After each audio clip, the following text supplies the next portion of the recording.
নমস্কার সবাইকে, welcome back to my channel Preeti cooking house. আমার আজকের রেসিপি ডিম আলুর তরকারি।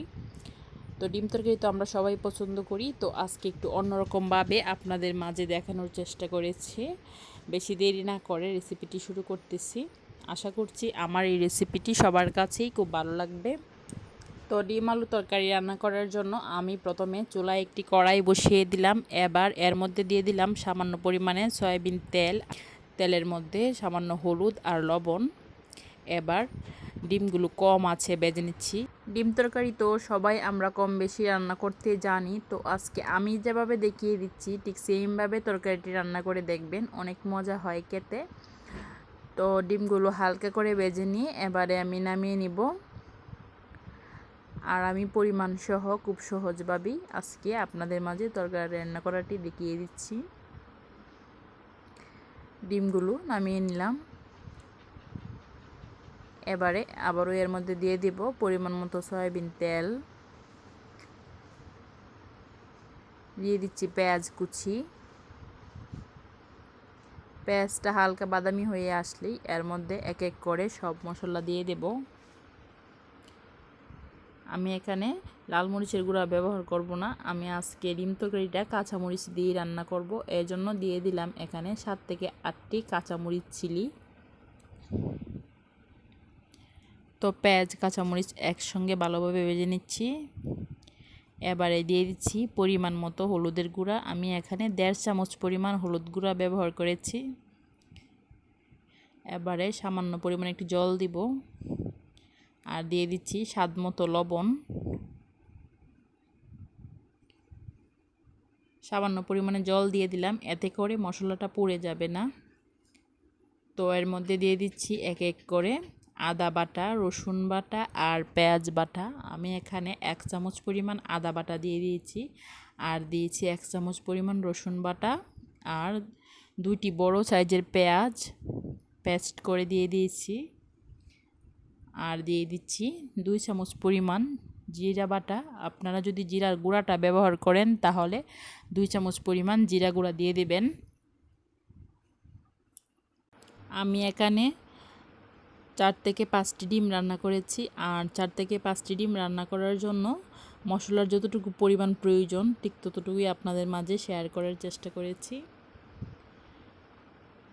তো ভালোভাবে মশলাটা কষিয়ে নিচ্ছি। এবারে এর মধ্যে দিয়ে দিব পরিমাণ মতো জল।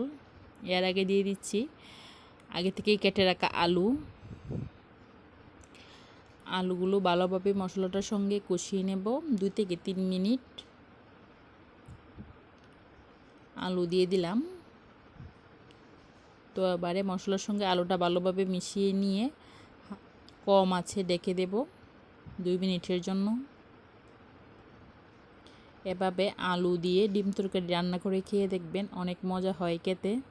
আশা করছি আমার আজকের এই রেসিপিটি আপনাদের কাছে খুব ভালো লাগবে। ডেকে দিলাম 2 মিনিটের জন্য। 2 মিনিট পর আলুগুলো হালকা সিদ্ধ হয়ে এসেছে। এ পর্যায়ে পরিমাণ মতো জল দিয়ে দেব।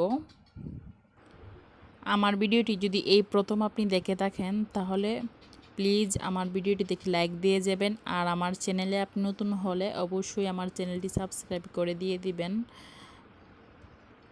এবারে দিয়ে দিলাম পরিমাণ মতো জল। তো আমি এখানে খুব বেশি জল দিব না, তরকারিটা একটু মাখা মাখা করেই রান্নাটা করব। তো এবারে আগে থেকে ভেজে রাখা ডিমগুলো দিয়ে দেব।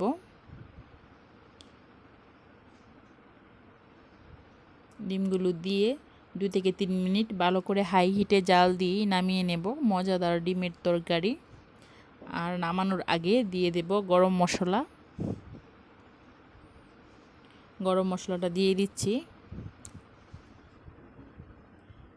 খুব টেস্ট হয় এইভাবে তরকারি রান্না করলে। ডিম তরকারি একটু অন্যরকমভাবে খেতে চাইলে এভাবে রান্নাটি করে দেখবেন, আশা করছি আপনাদের কাছে অবশ্যই ভালো লাগবে। আবারও ধন্যবাদ সবাইকে। আমার তরকারিটি হয়ে এসেছে, এ পর্যায়ে নামিয়ে নেব। তো গরম মশলাটা দিয়ে হালকা একটু ডেকে দিলাম, এতে করে গরম মশলার গ্রানটা ভালো আসবে। তো মাখা মাখা হয়ে জাল হয়ে এসেছে, এ পর্যায়ে নামিয়ে নেব। আবারও ধন্যবাদ সবাইকে, সবাই ভালো থাকবেন। নামিয়ে নিলাম মজাদার আলু দিয়ে ডিম তরকারি রেসিপি। প্লিজ আমার চ্যানেলটি সাবস্ক্রাইব করে দিয়ে দেবেন। ভিডিওটি যদি ভালো লেগে থাকে অবশ্যই একটি লাইক দিয়ে যাবেন।